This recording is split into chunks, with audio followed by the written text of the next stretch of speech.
ਨਾਨਕ ਹੋਤ ਨਿਹਾਲ।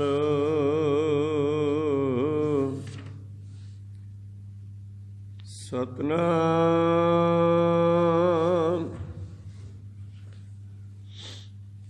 ਸ੍ਰੀ ਵਾਹਿਗੁਰੂ ਸਾਹਿਬ ਜੀ।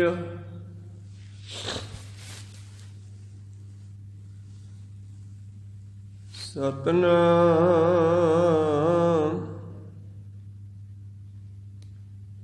ਸ੍ਰੀ ਵਾਹਿਗੁਰੂ ਸਾਹਿਬ JIO. ਸ੍ਰੀ ਰਾਗ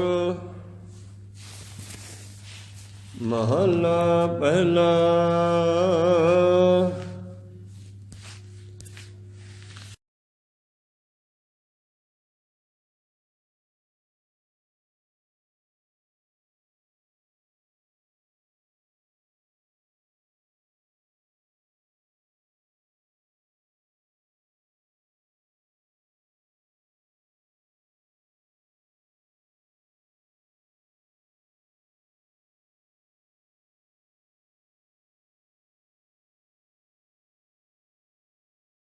ਨੋ ਪਈ ਅੜੈ ਡਰਿਆਸ।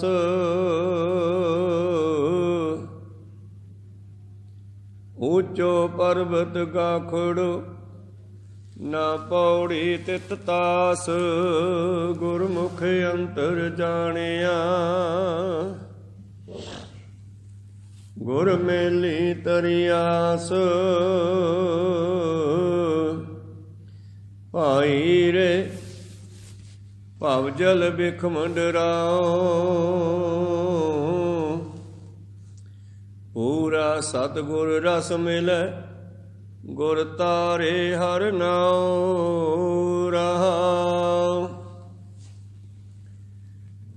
ਪੂਰਾ ਭਾਈ ਰੇ ਭਵ ਜਲ ਬਿਖ ਮੰਡਰਾਓ। ਪੂਰਾ ਸਤਿਗੁਰ ਰਸ ਮਿਲੈ ਗੁਰ ਤਾਰੈ ਹਰਿ ਨਾਉ। ਰਹਾਉ। ਵਾਹਿਗੁਰੂ ਜੀ ਕਾ ਖਾਲਸਾ ਵਾਹਿਗੁਰੂ ਜੀ ਕੀ ਫਤਿਹ। ਆਓ ਗੁਰੂ ਪਿਆਰੇ ਗੁਰੂ ਸਵਾਰੇ ਸਤਸੰਗੀ ਜਨੋ, ਰੋਜ਼ਾਨਾ ਦੀ ਤਰ੍ਹਾਂ ਪਾਤਸ਼ਾਹ ਜੀ ਕੀ ਅਪਾਰ ਕਿਰਪਾ ਬਖਸ਼ਿਸ਼ ਦਾ ਸਦਕਾ ਅੰਮ੍ਰਿਤ ਵੇਲੇ ਤੋਂ ਲੈ ਕਰਕੇ ਹੀ ਪਾਤਸ਼ਾਹ ਜੀ ਦੇ ਚਰਨਾਂ ਕਮਲਾਂ ਵਿਖੇ ਹਾਜ਼ਰੀਆਂ ਲਵਾ ਰਹੇ ਹੋ ਆਪ ਜੀ। ਪਰਸੋਂ ਰੋਜ਼ ਤੋਂ ਲੈ ਕਰਕੇ ਕੌਮ ਦੇ ਮਹਾਨ ਸ਼ਹੀਦ ਸਿਰਲੱਥ ਸੂਰਮੇ ਯੋਧੇ ਬ੍ਰਹਮ ਗਿਆਨੀ ਮਹਾਂਪੁਰਖ ਧੰਨ ਧੰਨ ਬਾਬਾ ਦੀਪ ਸਿੰਘ ਜੀ ਸ਼ਹੀਦ, ਜਿਨ੍ਹਾਂ ਦੇ ਜਨਮ ਦਿਨ ਨੂੰ ਮੁੱਖ ਰੱਖਦਿਆਂ ਹੋਇਆਂ ਇਲਾਹੀ ਬਾਣੀ ਰੱਬੀ ਬਾਣੀ ਦੇ ਅਖੰਡ ਜਾਪ ਸਰਵਣ ਕਰ ਰਹੇ ਸੀ। ਉਪਰੰਤ ਅੰਮ੍ਰਿਤ ਵੇਲੇ ਦੇ ਭੋਗ ਪਾਏ ਗਏ, ਸ਼ਬਦ ਕੀਰਤਨ ਹੋਏ। ਆਓ ਲੜੀਵਾਰ ਸ਼ਬਦ ਦੀ ਵਿਚਾਰ ਨਾਲ ਜੁੜਨਾ ਕਰੀਏ ਜੀ। ਉਸ ਤੋਂ ਪਹਿਲਾਂ ਗੁਰੂ ਚਰਨਾਂ ਵਿਖੇ ਲਵਾਈਏ ਹਾਜ਼ਰੀਆਂ। ਗੁਰੂ ਕਾ ਬਖਸ਼ਿਆ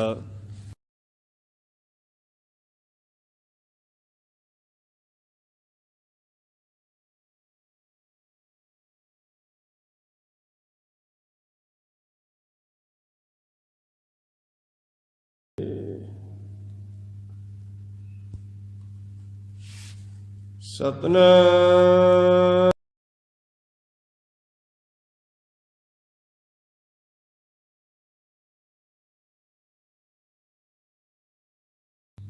ਸ੍ਰੀ ਰਾਗ ਮਹਲਾ ਪਹਿਲਾ।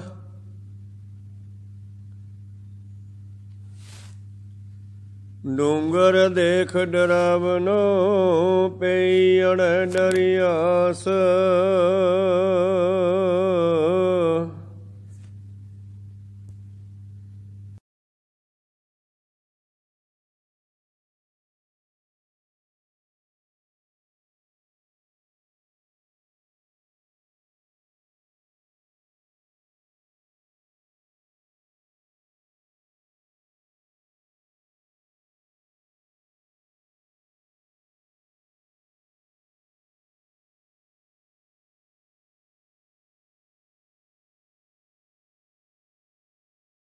ਨਾ ਪੌੜੀ ਤਿਤ ਤਾਸ,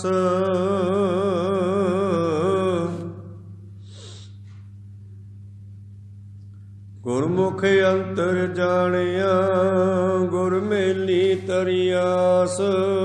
ਭਾਈ ਰੇ ਭਵ ਜਲ ਬਿਖ ਮੰਡਰਾਓ,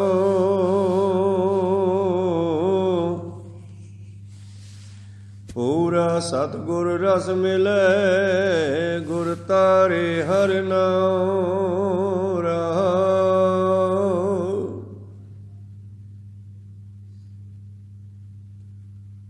ਵਾਹਿਗੁਰੂ ਜੀ ਕਾ ਖਾਲਸਾ, ਵਾਹਿਗੁਰੂ ਜੀ ਕੀ ਫਤਿਹ। ਆਓ ਗੁਰੂ ਪਿਆਰੇ, ਗੁਰੂ ਸਵਾਰੇ, ਸਤਸੰਗੀ ਜਣੋ,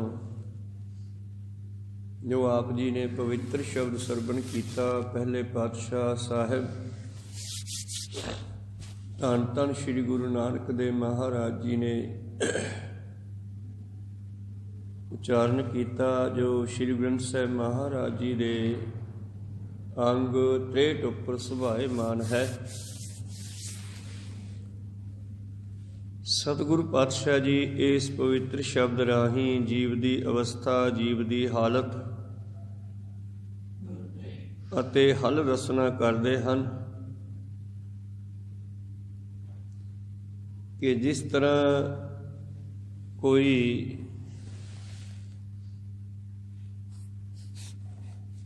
ਪਹਾੜਾਂ ਦੇ ਕਿਨਾਰੇ ਤੇ ਖੜਾ ਹੋਵੇ, ਆਪਾਂ ਹੇਮਕੁੰਡ ਆਦਿ ਜਾਂਦੇ ਹਾਂ,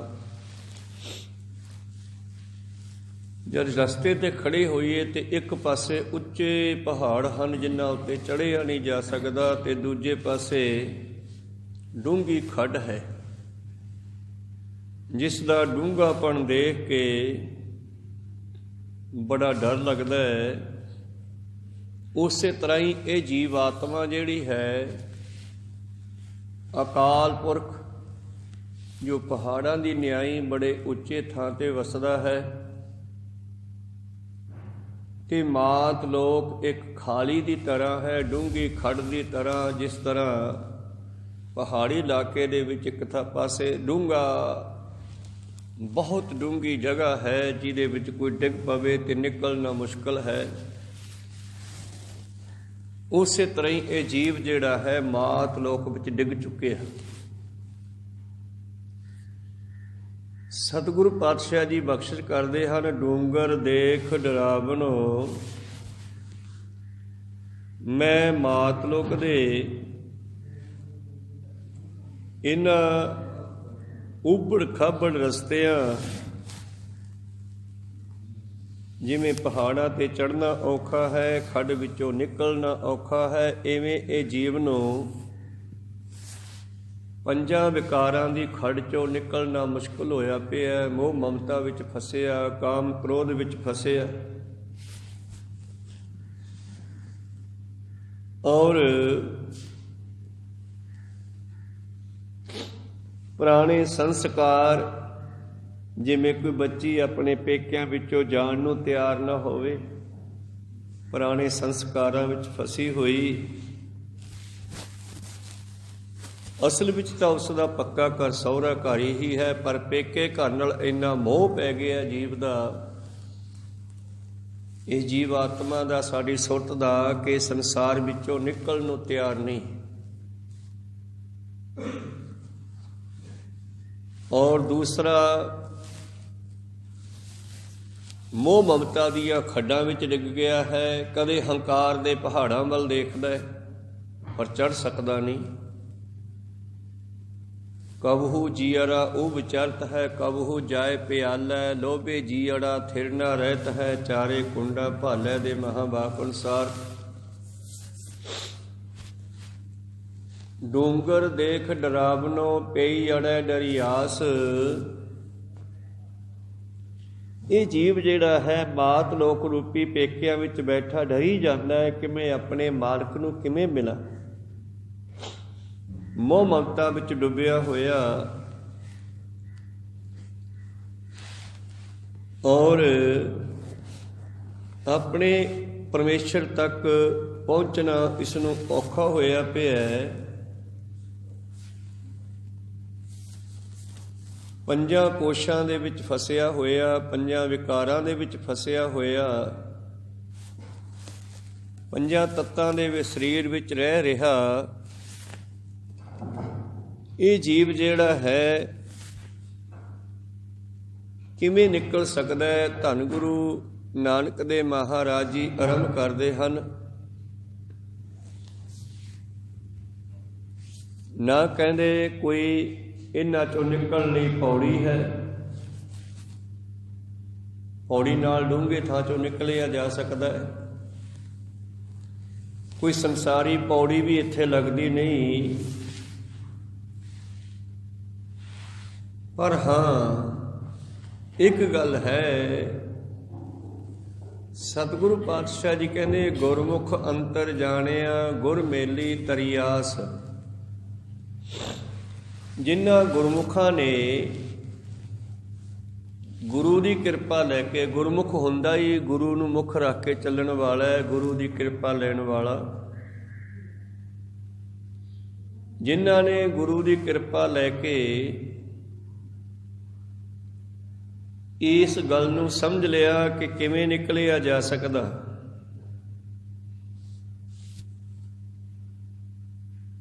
ਤਾਂ ਗੁਰੂ ਨੇ ਕੀ ਸਮਝਾਇਆ ਕਿ ਆਪਣੇ ਅੰਦਰ ਜਾਓ। ਇਹਦਾ ਰਸਤਾ ਅੰਦਰ ਦੀ ਹੈ। ਮੰਦੇ ਖੋਜ ਦਿਲ ਹਰ ਰੋਜ਼, ਨਾ ਫਿਰ ਪਰੇਸ਼ਾਨੀ ਮਾਹੇ। ਇਹ ਜੋ ਦੁਨੀਆ ਸਿਹਰ ਮੇਲਾ ਦਸਤਗੀਰੀ ਨਾਹੀ। ਇਹ ਦੁਨੀਆ ਇੱਕ ਮੇਲਾ ਹੈ, ਕਿਸੇ ਦੇ ਹੱਥ 'ਚ ਫੜਿਆ ਹੋਇਆ ਨਹੀਂ। ਤੂੰ ਬਾਹਰੋਂ ਲੱਭਦਾ ਹੈ, ਅਸਲ ਵਿੱਚ ਸਭ ਕੁਛ ਘਰ ਮੈਂ ਬਾਹਰ ਨਾਹੀ। ਬਾਹਰ ਟੋਲੇ ਸੋ ਭਰਮ ਭੁਲਾਹੀ।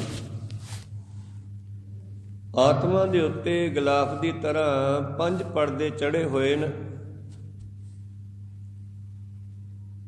ਅੰਨਮਈ ਕੋਸ਼, ਅੰਨ ਤੋਂ ਉਤਪੰਨ ਹੋਣ ਵਾਲੇ, ਰਸਾਂ ਦੇ ਆਸਰੇ ਰਹਿਣ ਵਾਲਾ ਸਥੂਲ ਸਰੀਰ, ਜੋ ਪੰਜਾਂ ਤੱਤਾਂ ਦੇ ਆਕਾਸ਼, ਵਾਯੂ, ਅਗਨੀ, ਜਲ, ਪ੍ਰਿਥਵੀ ਦਾ ਰਚਿਆ ਹੋਇਆ, ਅਤੇ ਪ੍ਰਾਣਮਈ ਕੋਸ਼, 5 ਕਰਮ ਇੰਦਰੀਆਂ, 5 ਪ੍ਰਾਣ ਇੰਦਰੇ, ਪ੍ਰਾਣਮਈ ਕੋਸ਼, ਫਿਰ ਮਨੋਮਈ ਕੋਸ਼, 5 ਗਿਆਨ ਇੰਦਰੀਆਂ ਤੇ ਅੰਤਿਸ਼ ਕਰਨ ਦੀ ਸੰਕਲਪ ਵਿਕਲਪ ਫੁਰਨਿਆਂ ਦੇ ਵਿੱਚ ਫਸਿਆ ਹੋਇਆ। ਇਹ ਬਿਰਤੀ ਦਾ ਇਹਦੇ ਉੱਤੇ ਗਲਾਫ ਚੜਿਆ ਹੋਇਆ, ਪਰਦਾ ਚੜਿਆ ਹੋਇਆ ਹੈ। ਵਿਗਿਆਨ ਮਈ ਕੋਸ਼ ਭਾਵ ਬੁੱਧੀ ਦਾ, ਬਈ ਮੇਰੇ ਵਰਗਾ ਸਿਆਣਾ ਕੋਈ ਨਹੀਂ, ਇਹ ਵੀ ਇਸ ਦੇ ਉੱਤੇ ਇੱਕ ਪਰਦਾ ਹੀ ਹੈ। ਜਦੋਂ ਇਹ ਕਹਿੰਦਾ ਹੈ ਕਿ ਮੈਂ ਇਹ ਕਰ ਸਕਦਾ, ਮੈਂ ਉਹ ਕਰ ਸਕਦਾ, ਇਹ ਵਿਗਿਆਨਮਈ ਕੋਸ਼ ਹੈ। ਤੇ ਇੱਕ ਹੈ ਆਨੰਦਮਈ ਕੋਸ਼, ਉਸ ਨੂੰ ਹਜੇ ਇਸ ਨੇ ਲੱਭਿਆ ਨਹੀਂ।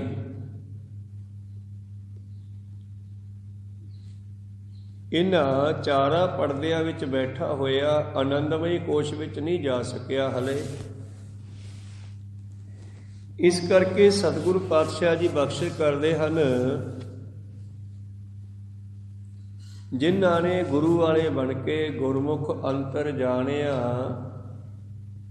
ਗੁਰ ਮੇਲੀ ਤਰੀਆਸ। ਉਹਨਾਂ ਰੂਹਾਂ ਨੂੰ ਗੁਰੂ ਨੇ ਮਾਲਕ ਦੇ ਨਾਲ ਮਿਲਾ ਦਿੱਤਾ ਤੇ ਉਹ ਤਰ ਗਈਆਂ, ਸੰਸਾਰ ਦੇ ਡਰਾਂ ਚੋਂ ਨਿਕਲ ਗਈਆਂ। ਭਵ ਸਾਗਰ ਕੀ ਹੈ?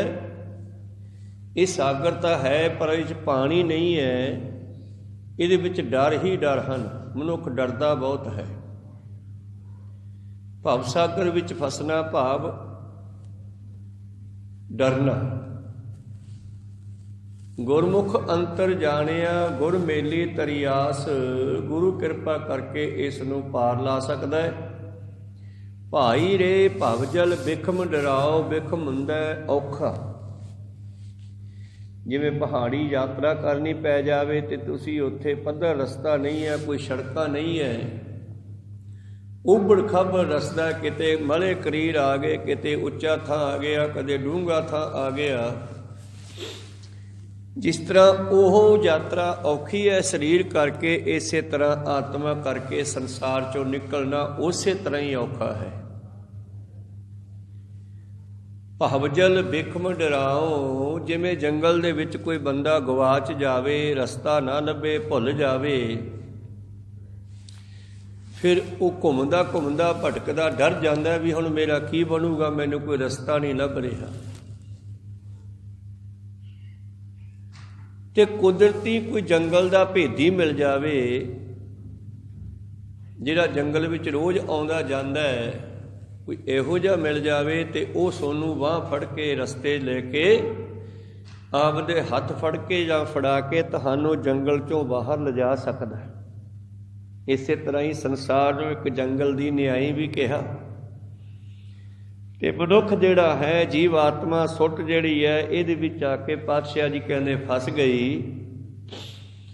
ਭਵਜਲ ਬਿਖਮ ਡਰਾਓ, ਪੂਰਾ ਸਤਿਗੁਰ ਰਸ ਮਿਲੈ, ਗੁਰ ਤਾਰੇ ਹਰਿ ਨਾਉ। ਕਹਿੰਦੇ ਹੁਣ ਕੀ ਹੋਵੇ, ਕਿਤੇ ਸਾਨੂੰ ਪੂਰਾ ਗੁਰੂ ਮਿਲ ਜਾਵੇ, ਪਰਮੇਸ਼ਰ ਰੂਪੀ ਸਤਿਗੁਰੂ ਮਿਲ ਜਾਵੇ, ਗੁਰੂ ਨਾਨਕ ਮਿਲ ਜਾਵੇ, ਮਾਰਗ ਦਰਸ਼ਨ ਕਰਨ ਵਾਲਾ ਜਿਹੜਾ ਇਸ ਰਸਤੇ ਦਾ ਪਾਂਧੀ ਹੋਵੇ, ਕੋਈ ਰੱਬ ਦਾ ਪਿਆਰਾ ਮਿਲ ਜਾਵੇ। ਜਿਸ ਤਰ੍ਹਾਂ ਪਾਤਸ਼ਾਹ ਜੀ ਦਾ ਬਚਨ ਹੈ, ਅਸੁਨ ਪ੍ਰੇਮ ਉਮਾਹੜਾ, ਕਿਉਂ ਮਿਲੀਐ ਹਰ ਜਾਏ। ਅੱਸੂ ਮਹੀਨੇ ਦੀ ਪਹਿਲੀ ਪੰਕਤੀ ਜਿਹੜੀ ਹੈ, ਉਸ ਦਾ ਅਰਥ ਹੈ ਕਿ ਆ ਤੈਨੂੰ ਮੈਂ ਦੱਸਾਂ, ਜੇ ਤੇਰੇ ਅੰਦਰ ਮਾਲਕ ਨੂੰ ਮਿਲਣ ਦੇ ਉਛਾਲੇ ਉੱਠਦੇ ਆ। ਉਮਕਿਓ ਹੀਓ ਮਿਲਣ ਪ੍ਰਭ ਤਾਈ, ਉਮਕਿਓ ਉਛਾਲੇ ਉੱਠਦੇ ਆ ਮਾਲਕ ਨੂੰ ਮਿਲਣ ਲਈ। ਉਮਕਿਓ ਹੀਓ ਮਿਲਣ ਪ੍ਰਭ ਤਾਈ, ਪਰ ਮਿਲਾ ਕਿਵੇਂ?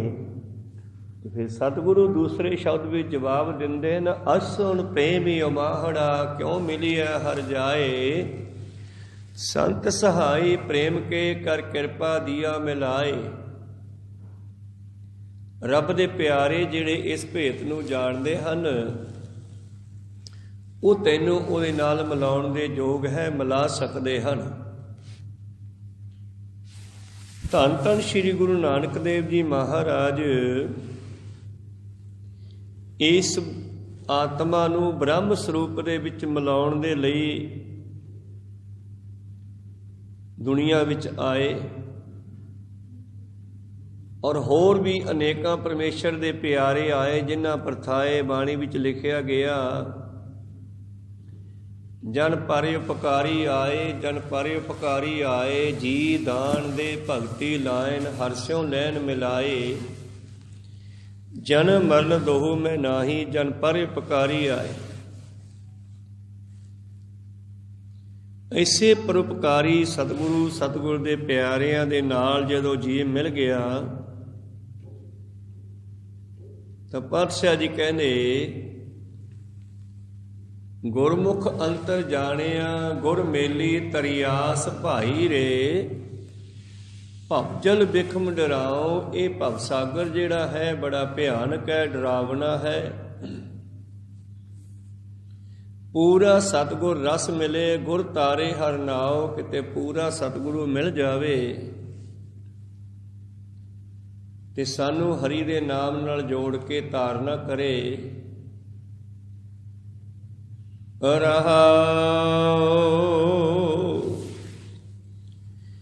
ਰਹਾਉ ਦੀ ਪੰਕਤੀ ਹੁੰਦੀ ਹੈ ਸ਼ਬਦ ਦਾ ਮੇਨ ਭਾਵ, ਸੈਂਟਰ ਭਾਵ, ਜਿਸ ਦੇ ਦੁਆਲੇ ਸਾਰਾ ਸ਼ਬਦ ਉਚਾਰਿਆ ਗਿਆ।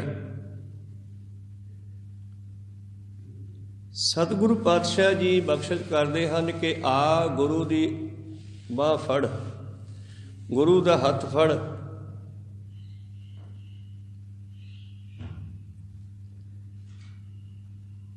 ਬਾਣੀ ਦਾ ਬਚਨ ਹੈ, ਖੰਡੇ ਧਾਰ ਗਲੀ ਅਤ ਭੀੜੀ, ਲੇਖਾ ਲੀਜੈ ਤਿਲ ਜਿਉ ਪੀੜੀ।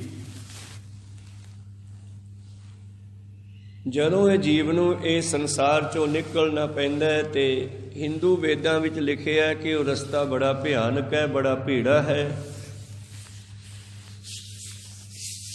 ਉਹਨਾਂ ਨੇ ਇਹ ਵੀ ਲਿਖਿਆ ਕੋਈ ਬੈਕਰਨੀ ਨਦੀ ਹੈ, ਲੋਹੋਂ ਖੂਨ ਦੀ ਭਰੀ ਹੋਈ, ਉਹਦੇ ਵਿੱਚੋਂ ਟੱਪਣਾ ਬੜਾ ਮੁਸ਼ਕਲ ਹੈ। ਮੁਸਲਮਾਨੀ ਮਤ ਵਿੱਚ ਲਿਖਿਆ, ਪੁਰਸ ਲਾਤ ਕਾ ਪੰਥ ਦੁਹੇਲਾ, ਸੰਗਨ ਸਾਥੀ ਗਵਨ ਅਕੇਲਾ। ਕੋਈ ਨਾਲ ਨਹੀਂ ਜਾਣ ਵਾਲਾ, ਇਸ ਲਈ ਇਕੱਲੇ ਨੂੰ ਜਾਣਾ ਪੈਣਾ ਉਸ ਰਸਤੇ 'ਚੋਂ। ਪਰ ਗੁਰਮਤਿ ਨੇ ਜਿਹੜਾ ਹੈ ਗੁਰੂ ਪਿਆਰਿਓ ਸਾਨੂੰ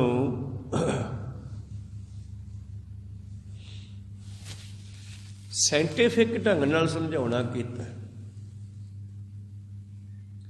ਅਸਲ ਦੇ ਵਿੱਚ ਸੁਰਤ ਜਿਹੜੀ ਹੈ ਭਰਮਾਂ ਭੁਲੇਖਿਆਂ ਦੀਆਂ ਗਲੀਆਂ ਵਿੱਚ ਹੀ ਫਸੀ ਹੋਈ ਆ।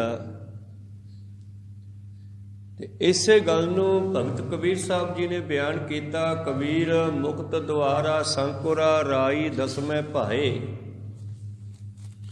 ਮੁਕਤੀ ਦਾ ਦੁਆਰਾ ਇੰਨਾ ਭੀੜਾ ਹੈ ਜਿਵੇਂ ਰਾਈ ਦੇ ਦਾਣੇ ਦੇ 10 ਹਿੱਸੇ ਕਰ ਲਈਏ, 10ਵਾਂ ਹਿੱਸਾ।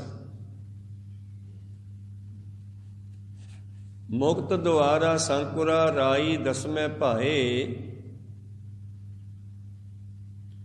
ਮਨ ਤੋਂ ਮੈਗਲ ਹੋਏ ਰਹਾ ਨਿਕਸਿਆ ਕਿਉਂ ਕਰ ਜਾਏ। ਤੇ ਮਨ ਜਿਹੜਾ ਸਾਡਾ ਹੈ ਉਹ ਹਾਥੀ ਬਣਿਆ ਹੋਇਆ ਹੈ। ਹੁਣ ਭੀੜੇ ਗੇੜ 'ਚੋਂ ਜਿਵੇਂ ਹਾਥੀ ਦਾ ਟੱਪਣਾ ਮੁਸ਼ਕਿਲ ਹੈ, ਇਸੇ ਤਰ੍ਹਾਂ ਹੀ ਜੀਵ ਦਾ ਮੁਕਤ ਹੋਣਾ ਮੁਸ਼ਕਿਲ ਹੋਇਆ ਪਿਆ। ਸੰਸਾਰ ਦੇ ਇਹਨਾਂ ਵਿਖਮ ਰਸਤਿਆਂ 'ਚੋਂ ਨਿਕਲਣਾ ਮੁਸ਼ਕਿਲ ਹੋਇਆ ਪਿਆ। ਤਾਂ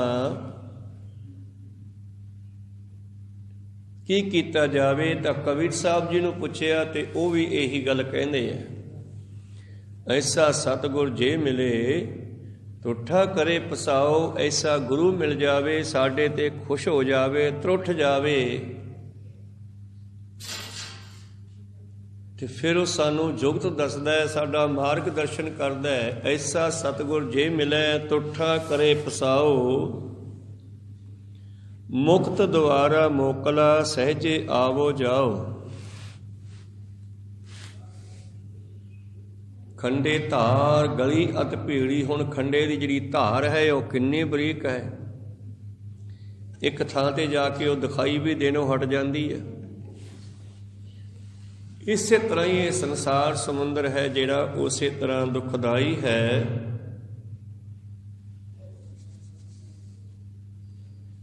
ਜਿਵੇਂ ਕਹਿੰਦੇ ਪਾਪੀਆਂ ਨੂੰ ਕੋਹਲੂ ਵਿੱਚ ਪੀੜਿਆ ਜਾਂਦਾ ਹੈ, ਲੇਖਾ ਲੀਜੈ ਤਿਲ ਜੋ ਪੀੜੀ। ਜਿਵੇਂ ਤਿਲਾਂ ਨੂੰ ਕੋਹਲੂ 'ਚ ਪੀੜਿਆ ਜਾਂਦਾ ਹੈ, ਇਹ ਉਹ ਹਿਸਾਬ ਕਿਤਾਬ ਲਿਆ ਜਾਂਦਾ ਹੈ ਇਹ ਜੀਵਾਂ ਦੇ ਕੋਲੋਂ। ਪਰ ਜੇ ਗੁਰੂ ਕਿਰਪਾ ਕਰੇ, ਪੂਰਾ ਸਤਿਗੁਰ ਮਿਲ ਜਾਵੇ, ਆਪ ਮੁਕਤ ਕਰੇ ਸੰਸਾਰ। ਐਸਾ ਮੁਕਤ ਸਤਿਗੁਰੂ ਜਿਹੜਾ ਇਸ ਗੱਲ ਨੂੰ ਜਾਣਦਾ ਹੋਵੇ। ਜਿਵੇਂ ਪਹਿਲਾਂ ਬੇਨਤੀ ਕੀਤੀ, ਜੇ ਕੋਈ ਜੰਗਲ ਦੇ ਵਿੱਚੋਂ ਰੋਜ਼ਾਨਾ ਬਾਹਰ ਨਿਕਲਦਾ ਹੋਵੇ, ਅੰਦਰ ਜਾਂਦਾ ਹੋਵੇ, ਇਹ ਗੁਰੂ ਹੈ ਜਿਹੜਾ ਮਾਤਲੋਕ ਦਾ ਵੀ ਵਾਸੀ ਹੈ ਤੇ ਦਰਗਾਹ ਦਾ ਵੀ ਮਾਲਕ ਹੈ, ਔਰ ਦੋਨਾਂ ਲੋਕਾਂ ਨੂੰ ਜਾਣਨ ਵਾਲਾ ਵੀ ਹੈ। ਮਾਤਲੋਕ ਦੇ ਵਿੱਚੋਂ ਗੁਰੂ ਬਣ ਕੇ ਆਇਆ, ਦਰਗਾਹ ਵਿੱਚ ਰੱਬ ਬਣ ਕੇ ਬੈਠਾ। ਜਿਵੇਂ ਸਾਈਂ ਮੀਆਂ ਮੀਰ ਕਹਿੰਦਾ ਹੈ, ਸ਼ਾਹਜਹਾਂ ਨੂੰ ਮੈਂ ਕਿਉਂ ਨਾ ਗੁਰੂ ਹਰਗੋਬਿੰਦ ਸਾਹਿਬ ਨੂੰ ਨਮਸਕਾਰ ਕਰਾਂ, ਕਿਉਂ ਨਾ ਉਹਨਾਂ ਦੇ ਪੈਰੀ ਪਵਾਂ, ਕਿਉਂਕਿ ਜਦ ਮੈਂ ਸਜਦੇ ਵੀ ਜਾਂਦਾ ਹਾਂ, ਭਾਵ ਜਦ ਮੈਂ ਨਵਾਜ਼ ਕਰਦਾ, ਅੱਲਾ ਦੇ ਨਾਲ ਧਿਆਨ ਜੋੜਦਾ ਹਾਂ, ਤਾਂ ਮੈਂ ਕੀ ਦੇਖਦਾ ਕਿ ਜਿਹੜਾ ਇੱਥੇ ਗੁਰੂ ਹਰਗੋਬਿੰਦ ਸਾਹਿਬ ਬਣ ਕੇ ਵਿਚਰ ਰਿਹਾ ਹੈ, ਇਹੋ ਹੀ ਦਰਗਾਹ ਦੇ ਵਿੱਚ ਰੱਬ ਹੈ, ਅੱਲਾ ਹੈ, ਖੁਦਾ ਹੈ। ਔਰ ਮੈਂ ਕੱਲ੍ਹ ਨੂੰ ਸਰੀਰ ਛੱਡ ਕੇ ਇਹਦੇ ਕੋਲ ਉੱਥੇ ਜਾਣਾ ਹੈ, ਤੇ ਫਿਰ ਮੈਂ ਇੱਥੇ ਕਿਉਂ ਨਾ ਪਿਆਰ ਕਰਾਂ। ਜਿਨ੍ਹਾਂ ਨੇ ਇਸ ਗੱਲ ਨੂੰ ਸਮਝ ਲਿਆ, ਉਹ ਦੋਹਾਂ ਲੋਕਾਂ ਦੇ ਵਾਲੀ ਗੁਰੂ ਦੇ ਲੜ ਲੱਗ ਜਾਂਦੇ ਆ। ਉਹਨਾਂ ਦਾ ਲੋਕ ਸੁਖੀਆ ਤੇ ਪਰਲੋਕ ਵੀ ਸੁਹੇਲਾ ਹੋ ਜਾਂਦਾ। ਮੇਰੇ ਪ੍ਰੀਤਮ ਜੀ ਕਹਿੰਦੇ, ਇਹ ਜੀਵ ਫਸਿਆ ਹੋਇਆ ਸੰਸਾਰ ਦੇ ਵਿੱਚ ਰਹਾਓ। ਚੱਲਾ ਚੱਲਾ ਜੇ ਕਰੀ ਜਾਣਾ ਚੱਲਣ ਹਾਰ। ਹੁਣ ਚੱਲਣ ਦੀ ਗੱਲ ਤਾਂ ਹਰ ਇੱਕ ਅਗਿਆਨੀ ਵੀ ਕਹਿ ਦਿੰਦਾ ਕਿ ਚਲੇ ਹੀ ਜਾਣਾ, ਇੱਥੇ ਰਹਿਣਾ ਨਹੀਂ। ਸਾਰਿਆਂ ਨੂੰ ਪਤਾ ਹੈ ਵੀ ਮੌਤ ਹੋਣੀ ਹੈ, ਇੱਕ ਦਿਨ ਜੀਵ ਆਤਮਾ ਨੂੰ ਇੱਥੋਂ ਜਾਣਾ ਪੈਣਾ। ਇੱਥੇ ਸਦਾ ਰਹਿਣਾ ਨਹੀਂ ਮੁਸ਼ਕਿਲ ਹੈ, ਮਰਨਾ ਸੱਚ ਤੇ ਜਿਉਣਾ ਝੂਠ। ਜਿਵੇਂ ਭਾਈ ਮਰਦਾਨਾ ਜੀ ਨੂੰ ਇੱਕ ਦਿਨ ਧੰਨ ਗੁਰੂ ਨਾਨਕ ਦੇਵ ਮਹਾਰਾਜ ਜੀ ਕਹਿੰਦੇ ਕਿ ਮਰਦਾਨਿਆ ਜਾ 2 ਪੈਸਿਆਂ ਦਾ ਸੌਦਾ ਲੈ ਕੇ ਆ। ਕੀ ਮਹਾਰਾਜ? ਕਹਿੰਦੇ 1 ਪੈਸੇ ਦਾ ਝੂਠ ਤੇ 1 ਪੈਸੇ ਦਾ ਸੱਚ ਲੈ ਕੇ ਆ। ਤੇ ਭਾਈ ਮਰਦਾਨਾ ਜੀ ਸ਼ਹਿਰ ਦੇ ਵਿੱਚ ਗਏ, ਬਾਜ਼ਾਰ 'ਚ ਗਏ, ਦੁਕਾਨਾਂ 'ਤੇ ਪੁੱਛਦੇ ਆ ਭਾਈ ਆ ਸੌਦਾ ਦਿਓ। ਕੀ 1 ਪੈਸੇ ਦਾ ਸੱਚ ਤੇ 1 ਦਾ ਝੂਠ ਦੇ ਦਿਓ। ਸਾਰੇ ਕਹਿੰਦੇ ਕੋਈ ਸੌਦਾ ਥੋੜ੍ਹਾ ਹੀ ਹੁੰਦਾ, ਇਹ ਤਾਂ ਬੋਲਿਆ ਜਾਂਦਾ ਸੱਚ ਤੇ ਝੂਠ। ਕਹਿੰਦੇ ਨਹੀਂ, ਇਹ ਸੌਦਾ ਵੀ ਹੋਣਾ ਹੈ। ਪੁੱਛਦਾ ਪੁੱਛਦਾ ਭਾਈ ਮਰਦਾਨਾ ਇੱਕ ਐਸੀ ਦੁਕਾਨ 'ਤੇ ਚਲਿਆ ਗਿਆ ਜਿਸ ਨੂੰ ਥੋੜ੍ਹੀ ਬਹੁਤੀ ਸੋਝੀ ਸੀ। ਉਹਨੇ ਕਿਹਾ ਭਾਈ ਆ ਸੌਦਾ ਦੇ। ਮਰਨਾ ਆਪਣਾ 1 ਪੈਸੇ ਦਾ ਸੱਚ ਤੇ 1 ਦਾ ਝੂਠ। ਕਹਿਣ ਲੱਗੇ ਲਿਆਓ। ਉਹਨੇ ਪੈਸੇ ਰੱਖ ਲਏ ਔਰ ਇੱਕ ਪਰਚੀ ਉੱਤੇ ਲਿਖ ਕੇ ਦੇ ਦਿੱਤਾ, ਮਰਨਾ ਸੱਚ ਹੈ, ਜਿਉਣਾ ਝੂਠ ਹੈ। ਭਾਈ ਮਰਦਾਨਾ ਪਰਚੀ ਲੈ ਕੇ ਗੁਰੂ ਸਾਹਿਬ ਕੋਲ ਆ ਗਿਆ। ਸਤਿਗੁਰੂ ਨਾਨਕ ਦੇਵ ਜੀ ਕਹਿੰਦੇ ਮਰਦਾਨਿਆ ਸੌਦਾ ਤਾਂ ਸਹੀ ਲਿਆਂਦਾ, ਪਰ ਇਹ ਬੰਦਾ ਕੌਣ ਆ? ਉਹਨੂੰ ਸੱਦ ਕੇ ਲਿਆ। ਭਾਈ ਮਰਦਾਨਾ ਜੀ ਉਸੇ ਸੇਠ ਕੋਲ ਦੁਬਾਰਾ ਗਏ। ਮੂਲਾ ਖੱਤਰੀ ਕਹਿੰਦੇ ਭਾਈ ਤੈਨੂੰ ਮੇਰਾ ਮਾਲਕ ਬੁਲਾਉਂਦਾ, ਮੇਰੇ ਨਾਲ ਚੱਲ। ਉਹ ਨਾਲ ਆ ਗਿਆ। ਪਾਤਸ਼ਾਹ ਕਹਿੰਦੇ ਸੌਦਾ ਤੇਰਾ ਸਹੀ ਹੈ, ਪਰ ਕੀ ਤੂੰ ਇਹ ਗੱਲ ਸਮਝੀ ਹੈ ਕਿ ਉੱਦਾਂ ਹੀ ਲਿਖ ਕੇ ਦੇਤਾ ਕਹੇ ਕਹਾਏ ਲੋਕਾਂ ਦੇ? ਚੱਲਾ ਚੱਲਾ ਜੇ ਕਰੀ ਜਾਣਾ ਚੱਲਣ ਹਾਰ, ਜੋ ਆਇਆ ਸੋ ਚੱਲ ਸੀ। ਰਹਿਣਾ ਭਾਵੇਂ ਇੱਥੇ ਕਿਸੇ ਨੇ ਵੀ ਨਹੀਂ। ਅਣਜਾਣ ਤੋਂ ਅਣਜਾਣ ਬੰਦਾ ਵੀ ਕਹਿੰਦਾ ਕਿ ਵੀ ਮਰਗ ਦੇ ਉੱਤੇ ਹੁੰਦੇ ਆ ਅਸੀਂ। ਆਹੋ ਭਾਈ ਮਰਨਾ ਤਾਂ ਸਾਰਿਆਂ ਨੇ, ਆਪਣੀ ਵੀ ਇੱਕ ਦਿਨ ਵਾਰੀ ਆਉਣੀ ਤਾਂ ਹੈ, ਪਰ ਉਹ ਵਾਰੀ ਤੋਂ ਪਹਿਲਾਂ ਜਾਣਾ ਕਿਵੇਂ ਆ ਇਹ ਤਾਂ ਜਾਣ ਲਈਏ ਨਾ। ਜਾਣਾ ਸਭ ਨੇ, ਪਰ ਜਾਣ ਦੀ ਤਿਆਰੀ ਕਿਸੇ ਨੇ ਨਹੀਂ ਕੀਤੀ। ਕਹੋ ਸਤਨਾਮ ਸ੍ਰੀ, ਖੈਰ ਤਾਂ ਕਿਸੇ ਨੇ ਨਹੀਂ ਕੀਤੀ। ਕਿਸੇ ਯਾਤਰਾ 'ਤੇ ਜਾਣਾ ਹੋਵੇ, ਗੱਲ ਬਣ ਜਾਵੇ ਤੇ ਡੇਟ ਫਿਕਸ ਹੋ ਜਾਵੇ ਤੇ ਫਿਰ ਉਸ ਤਰੀਕ ਤੋਂ ਪਹਿਲਾਂ ਅਸੀਂ ਤਿਆਰੀ ਸ਼ੁਰੂ ਕਰ ਦਿੰਦੇ ਹਾਂ। ਉੱਥੇ ਖਾਵਾਂਗੇ ਕੀ, ਉੱਥੇ ਪੀਵਾਂਗੇ ਕੀ, ਉੱਥੇ ਕੱਪੜੇ ਵੀ ਚਾਹੀਦੇ ਆ। ਸਿਆਲ ਦਾ ਮੌਕਾ ਹੈ, ਗਰਮ ਕੱਪੜੇ ਲੈ ਲਓ। ਬੰਦਾ ਬੈਗ ਬੰਨ੍ਹ ਲੈਂਦਾ ਸਾਰੇ ਸਮਾਨ ਦਾ, ਪਰ ਕੀ ਮਨੁੱਖ ਨੂੰ ਜਿਸ ਡੇਟ ਦਾ ਪਤਾ ਨਹੀਂ ਤੇ ਇਹ ਵੀ ਨਹੀਂ ਪਤਾ ਆ ਕਦੋਂ ਜਾਵੇ, ਜਿਸ ਦਿਨ ਦਾ ਪਤਾ ਹੀ ਨਹੀਂ ਕਿ ਇਹ ਚੱਲਣ ਦਾ ਸਮਾਂ ਆ ਕਦੋਂ ਜਾਵੇ, ਤੇ ਉਹ ਚੱਲਣ ਦੀ ਤਿਆਰੀ ਹੀ ਨਹੀਂ ਕੀਤੀ ਮਨੁੱਖ ਨੇ। ਇਹ ਠੀਕ ਹੈ, ਸਾਰੇ ਕਹਿ ਦਿੰਦੇ ਆ ਕਿ ਚੱਲਣਾ ਹੈ, ਤੇ ਆਪਣਾ ਮੂਲੇ ਖੱਤਰੀ ਨੂੰ ਪੁੱਛਣ ਲੱਗੇ ਤੂੰ ਜਾਣਦਾ ਕਿਵੇਂ ਚੱਲਣਾ? ਕਹਿਣ ਲੱਗਿਆ ਨਹੀਂ ਮਹਾਰਾਜ, ਸਤਿਗੁਰ ਨਾਲ ਸਤਸੰਗ ਹੋਣ ਲੱਗੀ ਰੋਜ਼ ਹੀ। ਜਦ ਸਤਸੰਗ ਹੋਣ ਲੱਗੀ ਇਹ ਮੂਲੇ ਦਾ ਬੜਾ ਜੀਅ ਲੱਗਿਆ ਤੇ ਸਤਿਗੁਰਾਂ ਦੇ ਨਾਲ ਚਲਿਆ ਗਿਆ ਯਾਤਰਾ ਤੇ। ਘਰੋਂ ਨਿਕਲ ਗਿਆ, 5-6 ਮਹੀਨੇ ਮੁੜਿਆ ਹੀ ਨਹੀਂ ਗਾ। ਜਦ 5-6 ਮਹੀਨੇ ਨਾ ਮੁੜਿਆ ਤਾਂ ਇੱਕ ਦਿਨ ਪਾਤਸ਼ਾਹ ਜੀ ਨੇ ਇਹਨੂੰ ਪਰਖਣ ਵਾਸਤੇ ਪੁੱਛਿਆ, ਮੂਲਿਆ ਉਹ ਤੇਰਾ ਸੌਦਾ ਪਰਖੀਏ ਭਲਾ ਕਿਹੋ ਜਿਹਾ? ਕਹਿੰਦੇ ਮਹਾਰਾਜ ਕਿਵੇਂ? ਕਹਿੰਦੇ ਮੈਨੂੰ ਪਤਾ ਲੱਗਿਆ ਤੇਰੀ ਘਰ ਵਾਲੀ ਨੂੰ ਕਿਸੇ ਨੇ ਕਹਿਤਾ ਕਿ ਮੂਲਾ ਖੱਤਰੀ ਮਰ ਗਿਆ, ਉਹਨੂੰ ਕੋਈ ਸ਼ੇਰ ਬਘਿਆੜ ਖਾ ਗਿਆ ਹੋਣਾ, ਤੇ ਤੇਰੀ ਘਰ ਵਾਲੀ ਸਤੀ ਹੋਣ ਨੂੰ ਤਿਆਰ ਹੈ। ਕਹਿੰਦੀ ਮੈਂ ਤਾਂ ਮੱਚੂਗੀ, ਫਿਰ ਹੁਣ ਮੈਂ ਕਿਉਂ ਜਿਉਣਾ? ਕਿਉਂ ਮਰਨ ਨੂੰ ਤਿਆਰ ਹੈ, ਚਿਖਾ ਬਣਾਈ ਬੈਠੀ ਹੈ। ਤੇ ਮੂਲਾ ਕਹਿੰਦਾ ਮਹਾਰਾਜ ਮੈਨੂੰ ਛੇਤੀ ਬਚਾਓ, ਉਹਨੂੰ ਬਚਾਈਏ, ਇਹ ਤਾਂ ਬਹੁਤ ਮਾੜੀ ਗੱਲ ਹੈ। ਫਿਰ ਬਾਬਾ ਜੀ ਕਹਿੰਦੇ ਛੱਡ ਮਰਨਾ ਸੱਚ ਹੀ ਹੈ। ਕਹਿੰਦੇ ਜੀ ਮਰਨਾ ਤਾਂ ਸੱਚ ਹੈ, ਪਰ ਐਂ ਥੋੜ੍ਹਾ ਮਰਨਾ ਜਿਵੇਂ ਉਹ ਮਰਨ ਨੂੰ ਫਿਰਦੀ ਹੈ। ਆਪਾਂ ਨੂੰ ਕੀ ਪਤਾ, ਕਿਆ ਜਾਣਾ ਕਿ ਮਰਾਂਗੇ ਕੈਸਾ ਮਰਨਾ ਹੋਏ, ਕੀ ਪਤਾ ਕੌਣ ਕਿਵੇਂ ਮਰਦਾ। ਬਹਾਨੇ ਬਣ ਜਾਂਦੇ ਆ, ਐਂ ਨਾ ਹੁੰਦਾ ਤੇ ਬਚ ਜਾਂਦਾ, ਐਂ ਨਾ ਹੁੰਦਾ ਤੇ ਬਚ ਜਾਂਦਾ। ਇਹ ਐਕਸੀਡੈਂਟ ਕਰਕੇ ਮਰ ਗਿਆ, ਜਾਂ ਜੇ ਐਂ ਦੀ 10 ਮਿੰਟ ਗਾਂਹ ਪਿਛਾਂਹ ਹੋ ਜਾਂਦੇ ਬਚ ਜਾਂਦੇ। ਕੋ ਸਤਨਾਮ ਸ੍ਰੀ। ਪਰ ਮੂਲਾ ਤਾਂ ਕਾਹਲੀ ਪੈ ਗਿਆ, ਕਹਿੰਦਾ ਛੇਤੀ ਘਰੇ ਪਹੁੰਚਾਓ ਮਹਾਰਾਜ, ਜੇ ਮੱਚ ਗਈ ਤਾਂ ਮੇਰਾ ਕੀ ਬਣੂਗਾ, ਜੇ ਉਹ ਮਰ ਗਈ ਤਾਂ। ਬਾਬਾ ਜੀ ਕਹਿੰਦੇ ਛੱਡ ਮੂਲਿਆ, ਮਰਨਾ ਤਾਂ ਹੈਗਾ ਹੀ ਹੈ। ਅਖੀਰ ਗੁਰੂ ਪਿਆਰਿਓ, ਮੂਲੇ ਨੇ ਜਦ ਕਾਹਲੀ ਕੀਤੀ, ਪਾਤਸ਼ਾਹ ਕਹਿੰਦੇ ਚੰਗਾ ਨੇਤਰ ਬੰਦ ਕਰ। ਜਾਂ ਨੇਤਰ ਬੰਦ ਕਰੇ ਤੇ ਮੂਲੇ ਨੂੰ ਉਹਦੇ ਨਗਰ ਸਿਆਲਕੋਟ ਪਹੁੰਚਾ ਦਿੱਤਾ। ਸਿਆਲਕੋਟ ਦੀ ਗੱਲ ਹੈ। ਜਦ ਸਿਆਲਕੋਟ ਵਾਪਸ ਆਏ, ਜੋ ਪਾਕਿਸਤਾਨ ਵਿੱਚ ਹੈ, ਤਾਂ ਵਾਕਿਆ ਹੀ ਮੂਲਾ ਘਰੇ ਗਿਆ, ਉਹਦੀ ਘਰ ਵਾਲੀ ਬਚ ਗਈ।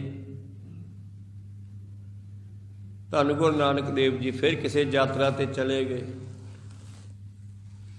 ਕਈ ਮਹੀਨਿਆਂ ਦੇ ਬਾਅਦ ਇੱਕ ਦਿਨ ਫਿਰ ਕਿਤੇ ਸਿਆਲਕੋਟ ਗੇੜਾ ਵੱਜ ਗਿਆ ਬਾਬੇ ਨਾਨਕ ਦਾ।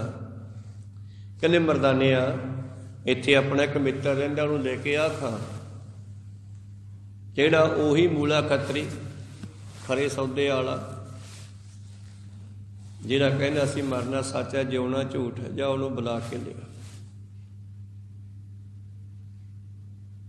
ਭਾਈ ਮਰਦਾਨਾ ਜੀ ਗਿਆ ਤੇ ਘਰ ਵਾਲੀ ਕਹਿੰਦੀ ਘਰੇ ਹੈ ਨਹੀਂ। ਬਾਬਾ ਜੀ ਕਹਿੰਦੇ ਚੱਲ ਮੈਂ ਚੱਲਦਾ। ਗੁਰੂ ਨਾਨਕ ਦੇਵ ਜੀ ਉਹਨਾਂ ਦੇ ਬਾਰ 'ਚ ਆ ਕੇ ਕਹਿੰਦੇ ਉਹ ਮੂਲਿਆ ਭਾਈ ਗੱਲ ਸੁਣ। ਤੇ ਮੂਲੇ ਦੀ ਘਰ ਵਾਲੀ ਨੂੰ ਆਵਾਜ਼ ਸੁਣੀ ਤੇ ਸੋਚਿਆ ਤਾਂ ਉਹੀ ਸਾਧ ਫੇਰ ਆ ਗਿਆ।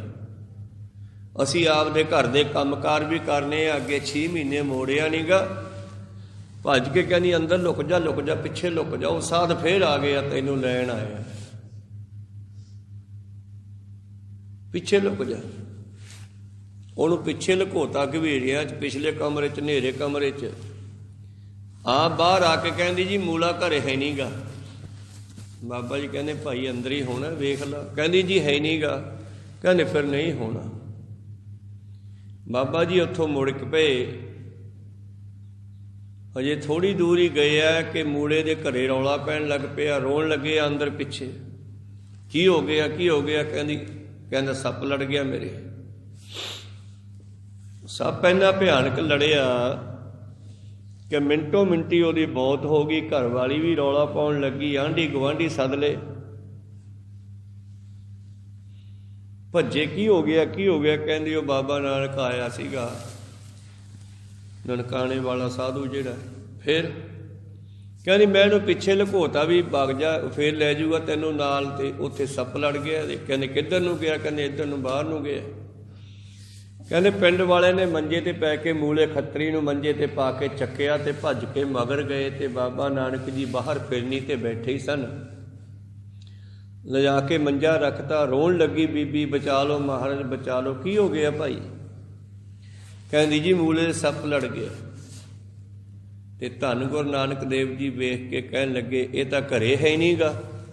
ਭਾਵ ਉਹਨੇ ਜਵਾਬ ਦਿੱਤਾ ਸੀ ਘਰੇ ਹੈ ਨਹੀਂ ਗਾ। ਤੇ ਬਾਬੇ ਨੇ ਕਹਿਤਾ ਨਹੀਂ ਹੋਣਾ। ਤੇ ਉਹੀ ਗੱਲ ਹੋਈ, ਉਹ ਤਾਂ ਸਰੀਰ ਰੂਪੀ ਘਰ 'ਚੋਂ ਹੀ ਉੱਡ ਗਿਆ। ਕੋ ਸਤਨਾਮ ਸੀ। ਕਹਿੰਦੇ ਇਹ ਤਾਂ ਹੁਣ ਮਰ ਗਿਆ ਭਾਈ, ਹੁਣ ਇਹਨੂੰ 10ਵੇਂ ਜਾਮੇ ਸੰਭਾਲਾਂਗੇ, ਹੁਣ ਤਾਂ ਨਹੀਂ ਇਹ ਹੈਗਾ।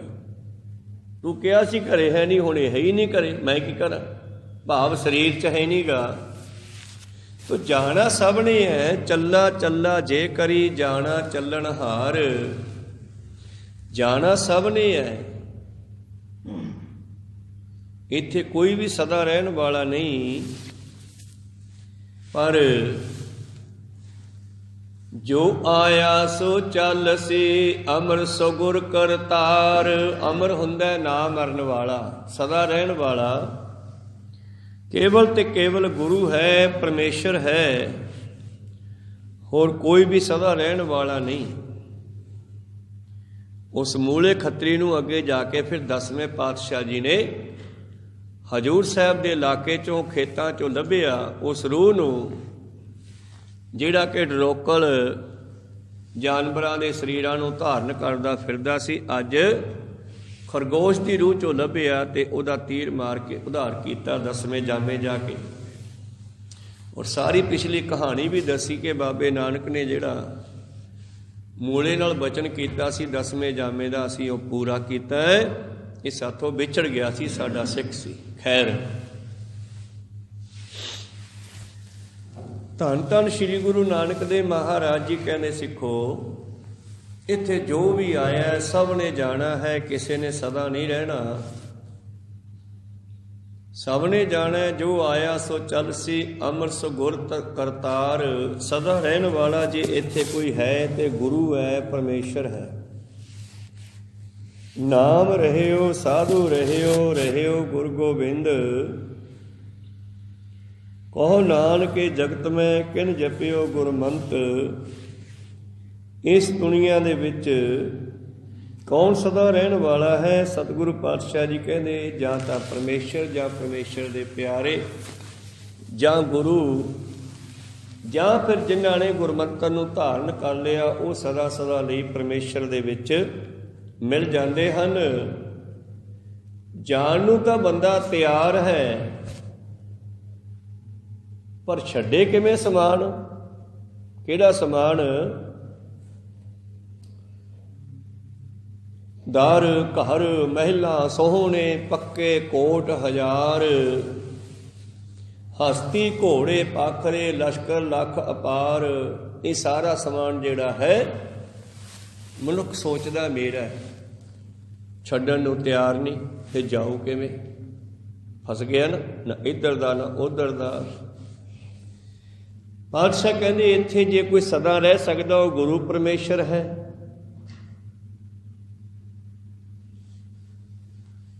ਪਰ ਜੇ ਹੁਣ ਤੁਸੀਂ ਉਹਦੇ ਵਿੱਚ ਮਿਲਣਾ, ਸਦਾ ਸਦਾ ਲਈ ਮੁਕਤ ਹੋਣਾ, ਤਾਂ ਫਿਰ ਸੁਣ ਲਓ, ਭੀ ਸੱਚਾ ਸਾਲਾਹਣਾ, ਸੱਚਾ ਥਾਨ ਪਿਆਰ। ਉਸ ਪਰਮੇਸ਼ਰ ਦੀ ਸਿਫਤ ਕਰੀਏ, ਉਹਦੇ ਨਾਲ ਪਿਆਰ ਪਾਈਏ, ਤਾਂ ਅਸੀਂ ਉਹਦੇ ਵਿੱਚ ਮਿਲ ਸਕਦੇ ਹਾਂ। ਪਰ ਮਨੁੱਖ ਨੇ ਇੰਨਾ ਮੋਹ ਪਾਇਆ ਹੋਇਆ ਹੈ, ਦਰ ਘਰ ਮਹਿਲਾ ਸੋਹਣੇ, ਪੱਕੇ ਕੋਟ ਹਜ਼ਾਰ। ਹਸਤੀ ਘੋੜੇ ਪਾਖਰੇ, ਦਰ ਘਰ ਸੁੰਦਰ ਗੇਟ ਬਣਾਏ ਆ, ਮਹਿਲ ਪਾਏ ਆ, ਕੋਠੀਆਂ ਪਾਈਆਂ ਪੱਕੀਆਂ।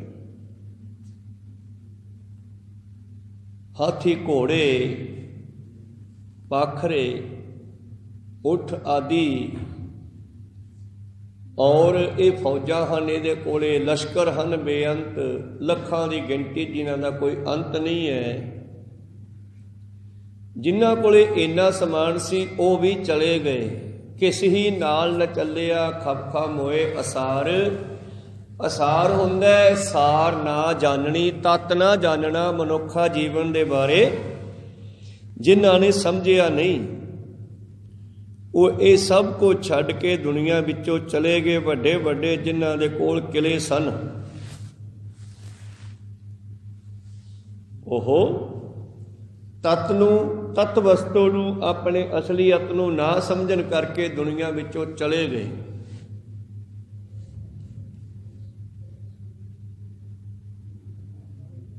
ਕਿਸੇ ਹੀ ਨਾਲ ਨ ਚੱਲਿਆ, ਕਿਸੇ ਦੇ ਨਾਲ ਕੁਛ ਵੀ ਨਹੀਂ ਗਿਆ। ਸੰਸਾਰ ਚੋਂ ਜਿੱਥੇ ਫਸਿਆ ਹੋਇਆ ਉੱਥੋਂ ਗੁਰੂ ਕੱਢ ਸਕਦਾ ਹੈ। ਕਿਸੇ ਦੇ ਨਾਲ ਕੁਛ ਵੀ ਨਹੀਂ ਗਿਆ, ਨਹੀਂ ਜਾਂਦਾ। ਇਹ ਮਨੁੱਖ ਦੀ ਐਸੀ ਹਾਲਤ ਹੈ। 10ਵੇਂ ਪ੍ਰੀਤਮ ਜੀ ਵੀ ਐਸਾ ਇੱਕ ਸਵਈਆ ਰਚਦੇ ਆ, ਮਾਤੇ ਮਤੰਗ ਜਰੇ ਜਰ ਸੰਗ, ਅਨੂਪ ਉਤੰਗ ਸੁਰੰਗ ਸਵਾਰੇ। ਮਸਤ ਹਾਥੀਆਂ ਵਾਲੇ, ਤੇਜ਼ ਸੁੰਦਰ ਘੋੜਿਆਂ ਵਾਲੇ, ਜਿਨ੍ਹਾਂ ਦੀਆਂ ਕਾਠੀਆਂ, ਜਿਨ੍ਹਾਂ ਦੇ ਹੌਦੇ ਬੜੇ ਸੁੰਦਰ, ਕੀਮਤੀ ਵਸਤਰਾਂ ਦੇ, ਸੋਨੇ ਚਾਂਦੀ ਦੇ ਨਾਲ ਜੜਾਊ। ਮਾਤੇ ਮਤੰਗ ਜਰੇ ਜਰ ਸੰਗ, ਜਰੀ ਦੇ ਨਾਲ ਕੱਢੇ ਹੋਏ, ਜਰੇ ਜਰ ਸੰਗ, ਅਨੂਪ ਉਤੰਗ, ਬੜੇ ਉੱਚੇ ਉੱਚੇ ਹੌਦੇ। ਕੋਟ ਰੰਗ ਕੁਰੰਗ ਸਕੂਦਤ, ਕਰੋੜਾਂ ਹੀ ਘੋੜੇ, ਜਿਨ੍ਹਾਂ ਕੋਲ ਮਿਰਗਾਂ ਦੀ ਤਰ੍ਹਾਂ ਭੱਜਣ ਵਾਲੇ। ਪੌਣ ਕੇ ਗੌਣ ਕੋ ਜਾਤ ਨਿਵਾਰੇ, ਜਿਹੜੇ ਹਵਾ ਨੂੰ ਗੰਢਾਂ ਦਿੰਦੇ ਜਾਣ, ਇੰਨਾ ਤੇਜ਼ ਭੱਜਣ ਵਾਲੇ। ਏਤੇ ਭਏ ਤੋ ਕਹਾਂ ਪਏ ਭੂਪਤ, ਅੰਤ ਕੋ ਨਾਂਗੇ ਪਾਏ ਪਧਾਰੇ। ਐਡੇ ਐਡੇ ਹੋ ਕੇ ਵੀ ਜੇ ਦੁਨੀਆ ਵਿੱਚ ਚਲੇ ਗਏ ਤਾਂ ਫਿਰ ਕੀ ਲੈ ਗਏ? ਮਰ ਗਏ, ਟੇਡੀਆਂ ਜੂਨਾਂ 'ਚ ਪੈ ਗਏ, ਉਹ ਵੀ ਨਹੀਂ ਰਹੇ। ਅਗਲੇ ਸ਼ਬਦ ਵਿੱਚ ਪਾਤਸ਼ਾਹ ਜੀ ਇਹੀ ਗੱਲ ਕਹਿੰਦੇ ਨੇ ਕਿ ਮਨੁੱਖ ਦੇ ਨਾਲ ਕੀ ਜਾਣਾ, ਕੀ ਨਹੀਂ ਜਾਣਾ, ਮਨੁੱਖ ਨੇ ਕਿਵੇਂ ਦੁਨੀਆ ਵਿੱਚੋਂ ਨਿਕਲਣਾ ਹੈ, ਕਿਵੇਂ ਮੁਕਤ ਹੋਣਾ ਹੈ, ਕਿ ਮਨੁੱਖ ਫਸਿਆ ਕਿੱਥੇ ਹੈ, ਜਿੱਥੇ ਫਸਿਆ ਉੱਥੋਂ ਕੱਢਣ ਵਾਲਾ ਕੌਣ ਹੈ। ਇਹ ਆਪਾਂ ਅਗਲੇ ਸ਼ਬਦ ਦੇ ਵਿਚਾਰ ਅਗਲੇ ਦੀਵਾਨਾਂ ਵਿੱਚ ਸਰਵਣ ਕਰਾਂਗੇ। ਸੋ ਅੱਜ ਕੌਮ ਦੇ ਮਹਾਨ ਸ਼ਹੀਦ ਲਿਤ ਸਿਰ ਲੱਥ ਯੋਧੇ